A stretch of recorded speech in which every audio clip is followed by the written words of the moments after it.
저는 올해 67살이 된 김영진입니다. 36년간 국민연금 성실히 납부한 평범한 직장인이었고요. 지금은 아내와 함께 경기도 안산의 작은 아파트에서 살고 있습니다. 얼마 전까지만 해도 저는 노후에 대한 걱정으로 밤잠을 설치곤 했습니다.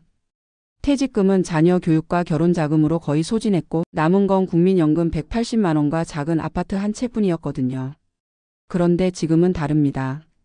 매일 아침 일어나는 게 즐겁고 하루하루가 소중한 선물처럼 느껴집니다. 어떻게 이런 변화가 가능했을까요? 오늘은 제 이야기를 들려드리고 싶습니다. 작년 이맘때쯤이었습니다. 저는 큰 회사 영업부장으로 정년퇴직을 앞두고 있었습니다. 동료들과 송별회를 하던 날 누군가 물었습니다. 김 부장, 퇴직하면 뭐 할 거야? 연금이 얼마나 나와? 국민연금 180만 원 정도 나올 것 같은데. 그 순간 테이블이 조용해졌습니다. 누군가 조심스럽게 말했죠. 요즘 물가 생각하면 좀 빠듯하지 않아. 아파트 관리비에 공과금, 병원비까지 하면. 집으로 돌아오는 길 저는 무거운 마음이었습니다. 아내에게 이 얘기를 했더니 그녀는 잠시 생각하더니 이렇게 말했습니다. 여보, 우리 지금까지 잘 살아왔잖아요. 앞으로도 잘 살 수 있을 거예요. 중요한 건 돈이 아니라 마음이에요. 그때는 아내의 말이 그저 위로로만 들렸습니다. 하지만 지금 돌이켜보면 그 말 속에 우리 노후의 행복 비결이 다 들어 있었습니다. 퇴직 후 첫 달 연금 통장에 180만 원이 입금됐습니다. 저는 엑셀 프로그램을 켜고 가계부를 만들기 시작했습니다. 아파트 관리비 35만 원, 전기요금 8만 원, 가스비 12만 원, 통신비 6만 원. 필수 지출만 계산해도 100만 원이 훌쩍 넘었습니다. 거기에 식비와 생활비를 더하면 숫자를 들여다보며 한숨이 나왔습니다. 그날 저녁 아내가 제 어깨를 두드리며 말했습니다. 여보, 내일부터 우리 뭐 좀 해봐요. 뭘 하자는 거야? 일단 동네 한 바퀴 산책부터 해요. 우리 여기 산지 15년인데 정작 동네를 제대로 본 적이 없잖아요. 다음날 아침 우리는 운동화를 신고 집을 나섰습니다. 평일 오전에 아파트 단지는 고요했습니다. 출근하는 사람들의 발걸음도 학교 가는 아이들의 제잘거림도 없었죠. 대신 우리 또래의 노부부들이 벤치에 앉아 햇볕을 쬐고 있었고 누군가는 화단을 가꾸고 있었습니다. 한 할아버지가 우리를 보고 반갑게 인사했습니다. 새로 이사 오셨나요? 아니요, 15년째 여기 삽니다. 아, 그럼 이제 은퇴하셨구나. 반갑습니다. 저도 작년에 퇴직했어요. 그렇게 우리는 첫 동네 친구를 만났습니다. 박씨 아저씨는 같은 동 3층에 사는 분이었는데 매일 아침 아파트 산책로를 걷는다고 했습니다. 내일부터 같이 걸으실래요? 혼자보다는 여럿이 낫잖아요. 그날 이후 우리의 아침 일과가 바뀌었습니다. 6시 반에 일어나 간단히 준비하고 7시에 박씨 부부와 만나 1시간쯤 산책을 했습니다. 처음엔 어색했지만 며칠 지나니 자연스러워졌습니다. 날씨 얘기로 시작해서 자녀 얘기, 손주 얘기로 이어졌죠. 우리 손녀가 이번에 초등학교 들어갔는데 벌써 영어 학원이며 수학 학원이며. 요즘 애들은 참 힘들어요. 우리 때는 학교 끝나면 놀기 바빴는데. 산책을 하다 보니 또 다른 발견도 있었습니다. 아파트 단지 안에 작은 텃밭이 있었던 거예요. 15년 동안 살면서도 몰랐습니다. 관리사무소에 물어보니 주민들에게 분양한다고 했습니다. 한 구에게 연 10만 원. 아내의 눈이 반짝였습니다. 여보, 우리도 하나 분양받아요. 상추랑 쌈 채소 키우면 좋겠어요. 저는 망설였습니다. 농사를 해본 적도 없고 힘든 일은 아닐까 싶었거든요. 괜찮아요. 옆 구획 할머니가 도와주신대요. 방금 얘기했는데 씨앗도 나눠주신다고 했어요. 그렇게 우리는 3평짜리 텃밭 주인이 됐습니다. 매일 아침 산책 후에는 텃밭에 들러 물을 주고 잡초를 뽑았습니다. 신기하게도 며칠 지나니 작은 싹이 올라왔습니다. 상추 싹이었죠. 아내는 어린아이처럼 좋아했습니다. 여보, 이것 봐요. 우리가 심은 씨앗에서 싹이 났어요. 옆 텃밭의 이씨 할머니가 웃으며 말했습니다. 처음엔 다 그래요. 근데 이게 은근히 중독성이 있어서 내년엔 더 큰 텃밭 하고 싶어질 거예요. 텃밭을 가꾸면서 자연스럽게 이웃들과 친해졌습니다. 누군가는 호박 모종을 주고 누군가는 방울토마토 모종을 나눠줬습니다. 감자는 이렇게 심어야 해요. 너무 깊이 심으면 안 돼요. 오이는 지지대를 세워줘야 해요. 안 그러면 땅에 닿은 부분이 썩어요. 어느새 우리 부부는 텃밭 동호회의 막내가 됐습니다. 매주 수요일 오후에는 정자에 모여 막걸리도 한 잔씩 하고 각자 키운 채소로 전을 부쳐 먹기도 했습니다. 한 달쯤 지났을 때 상추가 제법 자라서 첫 수확을 했습니다. 겨우 한 줌이었지만 그 맛은 특별했습니다. 여보, 이게 우리가 키운 상추 맞아요. 왜 이렇게 맛있죠? 정성이 들어가서 그런가 봐요. 오늘 저녁은 상추쌈이에요. 시간이 지나면서 우리의 일상은 더욱 풍성해졌습니다. 월요일 오전에는 아파트 노인정에서 하는 스마트폰 교실에 다녔습니다. 젊은 강사가 와서 카카오톡 사용법부터 사진 찍는 법까지 가르쳐줬죠. 처음엔 어려웠습니다. 손가락이 굵어서인지 자꾸 엉뚱한 곳을 터치하게 되고 글씨를 쓰는 것도 한참 걸렸습니다. 할아버지, 이렇게 손가락 끝이 아니라 지문 부분으로 터치하세요. 아, 그래서 자꾸 안 됐구나.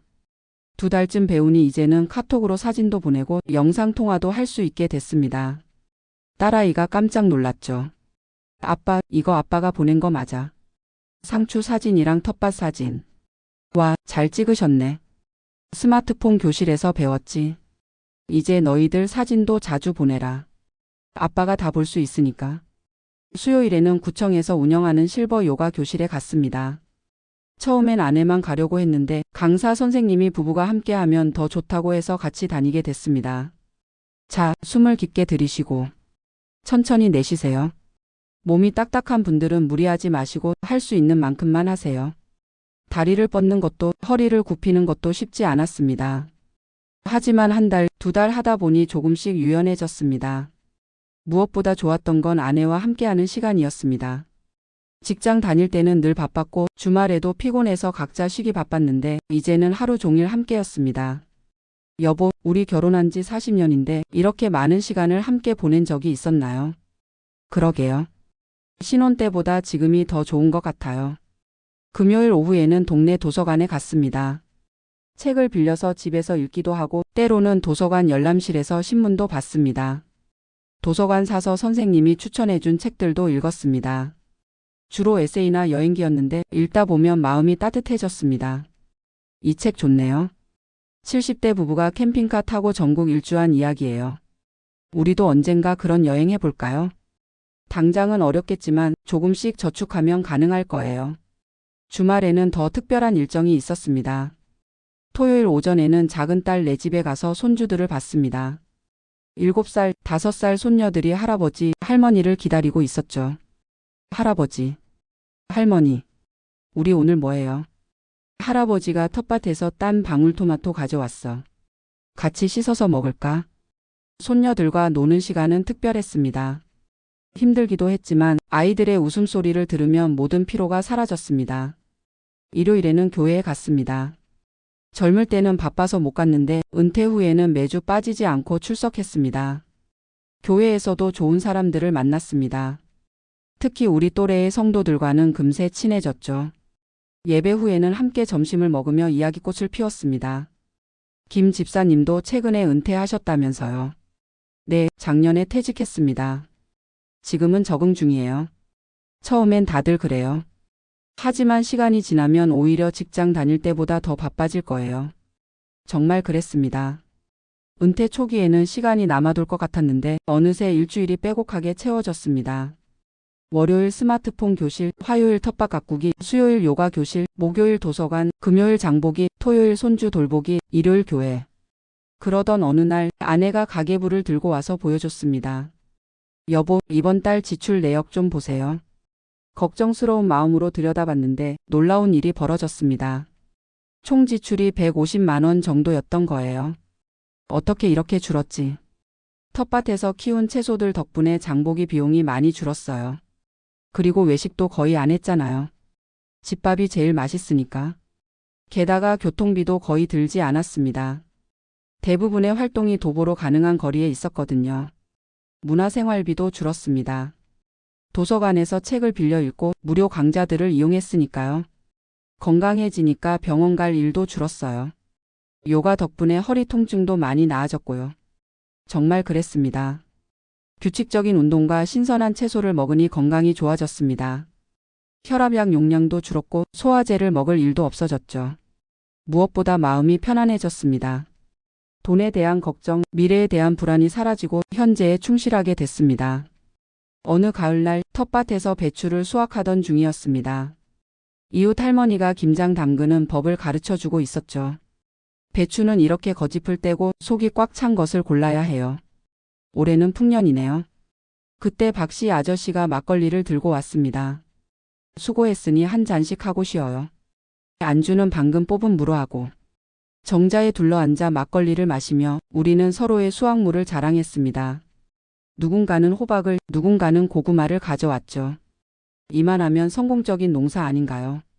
내년엔 더 욕심내서 옥수수도 심어봐야겠어요. 해가 기울어가는 하늘을 보며 문득 생각했습니다.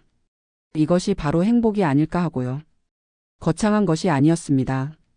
건강한 몸으로 일할 수 있고 사랑하는 사람과 함께할 수 있고 좋은 이웃들과 정을 나눌 수 있는 것. 그것이 진짜 행복이었습니다. 겨울이 되자 텃밭은 잠시 쉬어갔습니다.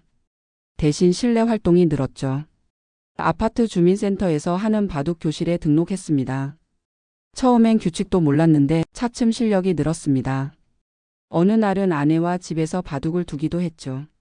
여보, 내가 바둑을 배워서 당신이랑 둘 줄은 꿈에도 몰랐어요. 나도요. 이런 조용한 취미가 있는 줄 몰랐네요. 추운 겨울밤 따뜻한 차를 마시며 바둑을 두는 시간. TV 소리만 요란하던 거실이 대화와 웃음으로 채워졌습니다. 봄이 오면서 다시 텃밭이 시작됐습니다. 작년의 경험을 바탕으로 더 다양한 작물을 심었죠. 토마토, 가지, 오이, 호박. 씨앗을 뿌리고 모종을 심으며 또 한 해가 시작됐음을 실감했습니다. 여보, 우리 올해는 옥수수도 심어봐요. 그래요. 이씨 할머니가 종자 나눠준다고 했어요. 어느 날 큰아들 가족이 집에 놀러 왔습니다. 저녁 식탁에는 텃밭에서 기른 채소들이 가득했죠. 엄마, 이 상추 정말 맛있어요. 어디서 사신 거예요? 우리가 직접 기른 거야. 아빠랑 텃밭에서. 정말요? 우와, 토마토도 너무 달아요. 손자가 방울토마토를 한 입 베어 물더니 감탄했습니다. 할아버지, 이거 진짜 할아버지가 기른 거예요. 그럼. 할아버지가 매일 물 주고 가꿨지. 대박. 할아버지가 농부가 됐어요. 모두가 웃었습니다. 정말 저는 도시 농부가 된 것 같았습니다. 작은 텃밭이지만 그 안에서 생명을 키우고 수확하는 기쁨을 누리고 있었으니까요. 여름 휴가철이 되자 우리는 작은 여행을 계획했습니다. 해외여행이나 럭셔리 리조트는 아니었지만 가까운 곳으로의 1박 2일 여행이었죠. 강원도 속초는 어때요? 바다도 보고 회도 먹고. 좋아요. 기차 타고 가면 편하겠네요. KTX 할인을 받아 표를 예매하고 저렴한 펜션을 예약했습니다. 크지 않은 방이었지만 바다가 보이는 전망이 좋았죠. 속초에 도착한 날 우리는 해변을 따라 오랫동안 걸었습니다. 젊은 시절에도 몇 번 왔던 곳인데 그때와는 다른 느낌이었습니다. 여보, 우리 신혼여행 때 여기 왔었죠? 맞아요. 그때는 앞만 보고 달렸는데 지금은 여유가 있네요. 저녁에는 작은 횟집에서 회를 먹었습니다. 비싸지 않은 모둠회였지만 싱싱하고 맛있었습니다. 이런 소박한 여행도 좋네요. 그러게요. 꼭 비싼 곳만 가야 하는 건 아니잖아요.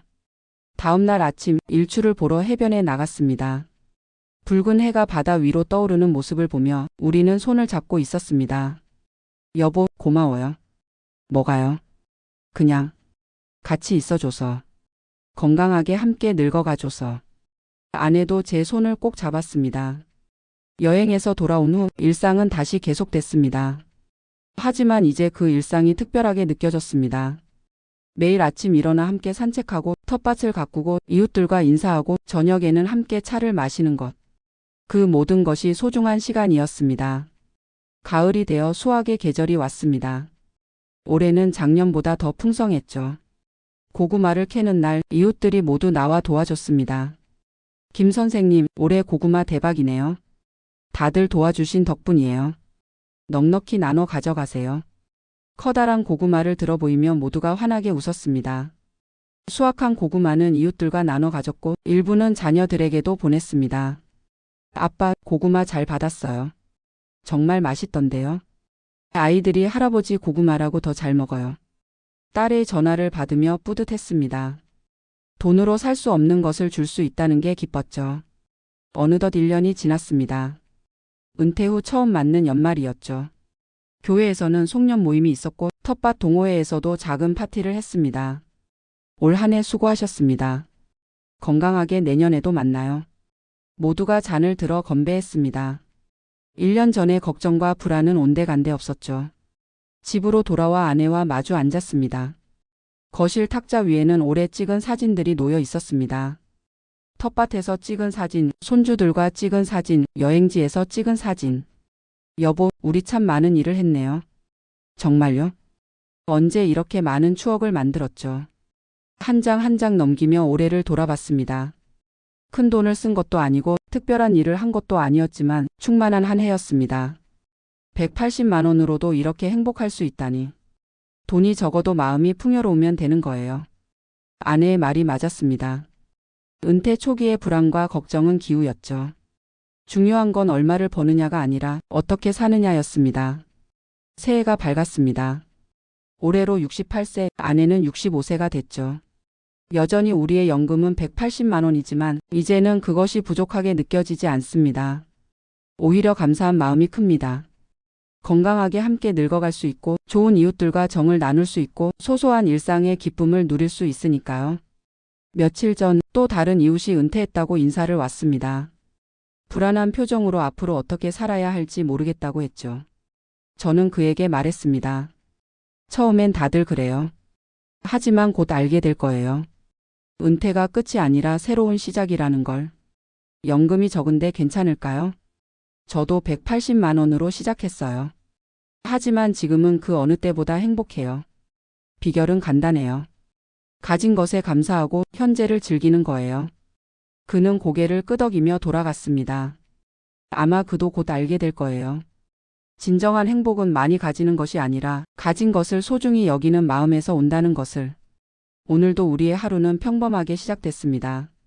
아침 7시 현관문을 열고 나서니 상쾌한 공기가 폐를 채웁니다. 박 씨 부부가 이미 나와서 기다리고 있었죠. 오늘은 날씨가 참 좋네요. 그러게요.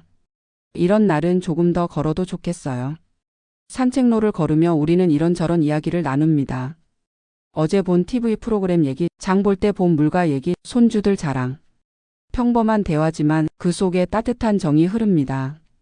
혼자가 아니라는 것, 누군가와 함께 한다는 것이 얼마나 큰 행복인지 새삼 느낍니다. 산책을 마치고 집에 돌아오면 아내가 준비한 아침 식사가 기다리고 있습니다. 된장찌개에 김치, 계란말이, 나물 반찬 몇 가지. 텃밭에서 딴 상추예요. 싱싱하죠. 정말 맛있네. 우리가 기른 거라 그런가 더 맛있는 것 같아. 소박한 밥상이지만 정성과 사랑이 담겨 있습니다. 밥을 먹으며 오늘 할 일을 이야기합니다. 오늘은 도서관에 책 반납하러 가야 해요. 그럼 나도 같이 가서 새 책을 빌려올게요. 요즘 읽던 책이 끝나가거든요. 오전 시간은 각자의 취미 생활로 보냅니다. 저는 거실에서 신문을 읽고 아내는 뜨개질을 합니다. 고요한 시간이지만 외롭지 않습니다. 가끔 아내가 뜨개질을 하다 말고 묻습니다. 이 색깔 어때요? 손녀 스웨터 뜨는 건데. 예쁘네. 아이가 좋아하겠어. 점심때가 되면 간단히 식사를 하고 오후에는 도서관으로 향합니다. 걸어서 15분 거리, 운동 삼아 걷기 좋은 거리죠. 도서관에서는 조용히 책을 읽습니다. 요즘 읽는 책은 여행 에세이인데 세계 곳곳을 여행한 저자의 이야기가 흥미롭습니다. 언젠가 우리도 이런 여행을 해볼 수 있을까요? 당장은 어렵겠지만 건강이 허락하는 한 도전해봐요. 작은 여행부터 시작해서. 도서관에서 나와 집으로 돌아오는 길, 마트에 들러 장을 봅니다. 할인 상품을 찾아 꼼꼼히 고르는 것도 이제는 즐거운 일상이 됐습니다. 오늘 계란이 할인이네요. 그럼 한 판 사요. 계란찜도 하고 계란말이도 해먹고. 장바구니에는 소박한 물건들이 담깁니다. 두부, 콩나물, 계란, 우유. 사치품은 없지만 필요한 것들로 가득합니다. 집에 돌아와 장보기 물건을 정리하고 잠시 쉬다가 텃밭으로 향합니다. 오후의 햇살 아래 텃밭은 생기로 가득합니다. 토마토가 빨갛게 익었네요. 오이도 따야겠어요. 저녁에 오이 무침 해먹어요. 텃밭 일을 하다 보면 시간 가는 줄 모릅니다. 흙을 만지고 식물을 돌보는 일이 이렇게 즐거운 줄 몰랐습니다. 옆 텃밭에 채씨 어르신이 다가와 말을 겁니다. 김 선생, 호박이 잘 자라네. 비법이 뭐야? 비법은 없고 그저 정성껏 돌보는 거죠. 물도 제때 주고 잡초도 뽑아주고. 역시 부지런한 사람은 못 따라가. 서로 농담을 주고받으며 웃습니다. 이런 소소한 대화가 하루를 풍성하게 만듭니다. 저녁이 되면 집으로 돌아와 함께 요리를 합니다. 아내가 밥을 하는 동안 저는 텃밭에서 딴 채소를 씻고 다듬습니다. 오늘 저녁은 뭐예요? 된장찌개에 오이무침 그리고 멸치볶음이요. 텃밭 상추에 쌈도 싸 먹고. 호화로운 밥상이네요. 정말 그렇습니다. 우리가 직접 기른 채소로 차린 밥상은 그 어떤 호화로운 식사보다 특별합니다. 저녁을 먹고 나면 TV를 보거나 책을 읽습니다. 때로는 아들이나 딸에게 영상통화를 걸기도 하죠. 아빠, 오늘 뭐 하셨어요? 텃밭에서 토마토 땄지. 진짜 맛있더라. 내일 갖다 줄게. 우리 아빠 완전 농부 다 됐네. 멋있어요. 자녀들의 칭찬에 기분이 좋아집니다. 작은 일이지만 여전히 무언가를 할 수 있고 누군가에게 줄 수 있다는 게 감사합니다. 밤이 되면 하루를 정리하는 시간을 가집니다. 침대에 누워 오늘 있었던 일들을 이야기하고 내일 할 일을 계획합니다. 내일은 요가 교실 가는 날이죠. 맞아요. 그리고 오후에는 교회 봉사활동도 있고요. 바쁘네요. 은퇴하고 나서 더 바쁜 것 같아요. 하지만 좋은 바쁨이잖아요. 하고 싶은 일로 채워진. 잠들기 전 우리는 서로의 손을 잡습니다. 40년을 함께한 부부지만 여전히 서로가 가장 큰 위안이 됩니다. 오늘도 수고했어요. 당신도요. 내일도 좋은 하루 되요. 이렇게 우리의 하루가 끝납니다. 특별할 것 없는 평범한 하루지만 그 안에는 작은 행복들이 가득합니다. 일주일에 한 번씩 오는 특별한 날도 있습니다. 수요일 오후 텃밭 동호회 정기 모임이 있는 날이죠. 이번 주는 김장철이 다가와서 배추 절이는 법을 배우기로 했습니다. 이씨 할머니가 선생님 역할을 자청했죠. 배추는 이렇게 반으로 가르고 소금물에 담가요. 농도가 중요한데. 다들 진지하게 듣고 메모를 합니다. 60대, 70대가 되어서도 배울 게 있다는 게 신기하고 즐겁습니다. 쉬는 시간에는 각자 준비해온 간식을 나눠 먹습니다. 누군가는 떡을, 누군가는 과일을 가져왔죠. 우리 집 감이에요. 올해 대풍이라 실컷 따왔어요. 달고 맛있네요. 우리도 내년엔 감나무 하나 심어볼까? 소박한 나눔이지만 그 속에 진한 정이 있습니다. 도시에서는 느끼기 힘든 이웃 간의 따뜻함이죠. 한 달에 한 번은 가족 모임을 합니다. 자녀들이 돌아가며 집으로 초대하는데 이번 달은 우리 집에서 모이기로 했습니다. 아침부터 아내와 함께 음식 준비를 합니다. 갈비찜, 잡채, 전. 자녀들이 좋아하는 음식들을 정성껏 만듭니다. 엄마가 만든 음식이 최고예요. 밖에서 먹는 것보다 훨씬 맛있어요. 할머니 음식이 제일 맛있어. 온 가족이 둘러앉아 식사하는 시간, 이보다 더 큰 행복이 있을까요? 웃음소리와 대화소리로 집안이 가득 찹니다. 식사 후에는 거실에 모여 앉아 이야기를 나눕니다. 자녀들의 직장 이야기, 손주들의 학교 이야기. 아빠, 정말 건강해 보이세요. 은퇴하고 나서 오히려 더 젊어진 것 같아요. 텃밭 가꾸고 운동하고 규칙적으로 생활하니까 건강해지더라. 큰아들이 조심스럽게 묻습니다. 아빠, 경제적으로는 괜찮으세요? 도움이 필요하면 말씀하세요. 걱정하지 마. 연금으로도 충분해. 오히려 너희들이 힘들지. 아이들 교육비며. 저희는 괜찮아요. 부모님이 건강하고 행복하신 게 제일 중요해요. 자녀들의 마음이 고맙습니다. 하지만 정말로 우리는 부족함이 없습니다. 180만 원이라는 연금으로도 충분히 행복하게 살고 있으니까요. 계절이 바뀔 때마다 우리의 삶에도 작은 변화가 있습니다. 봄에는 새로운 씨앗을 뿌리고 여름에는 더위를 피해 도서관에서 더 많은 시간을 보내고 가을에는 수학의 기쁨을 누리고 겨울에는 따뜻한 실내 활동을 즐깁니다. 작년 겨울 우리는 새로운 도전을 했습니다. 컴퓨터 교실에 등록한 거죠. 처음엔 막막했지만 천천히 배우니 할만했습니다. 자, 이렇게 마우스를 클릭하면 파일이 열려요. 아, 이제 좀 알겠네요. 이렇게 하면 사진도 정리할 수 있겠어요. 이제는 컴퓨터로 사진을 정리하고 인터넷으로 정보를 검색할 수 있게 됐습니다. 새로운 기술을 배운다는 게 쉽지 않았지만 해내고 나니 뿌듯했죠. 올해 봄에는 또 다른 계획이 있습니다. 작은 국내 여행을 더 자주 다니기로 한 거예요. 당일치기나 1박 2일의 짧은 여행이지만 그것만으로도 충분합니다. 다음 달에는 경주 가볼까요? 벚꽃 필 때쯤. 좋아요. 불국사도 다시 가보고 첨성대도 구경하고. 멀리 가지 않아도 오래 머물지 않아도 함께라면 어디든 특별한 여행지가 됩니다. 며칠 전 옆집에 새로운 이웃이 이사 왔습니다.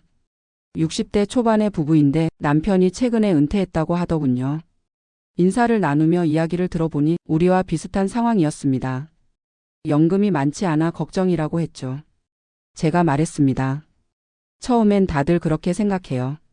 하지만 마음먹기에 달려 있어요. 소비를 줄이고 소소한 즐거움을 찾다 보면 충분히 행복할 수 있어요. 정말요? 구체적으로 어떻게 하셨는지 알려주실 수 있을까요? 그래서 우리의 이야기를 들려줬습니다. 텃밭 가꾸기, 도서관 이용하기, 무료 프로그램 활용하기, 이웃들과 어울리기. 그들의 표정이 조금씩 밝아졌습니다. 희망이 생기네요. 우리도 그렇게 살아볼 수 있을 것 같아요. 물론이죠. 혼자가 아니에요. 우리 모두 비슷한 처지니까 서로 도우며 살면 돼요. 새로운 이웃을 만나고 집으로 돌아오며 생각했습니다. 우리의 경험이 누군가에게 도움이 될 수 있다는 게 기쁘다고. 시간이 흐를수록 확신하게 됩니다.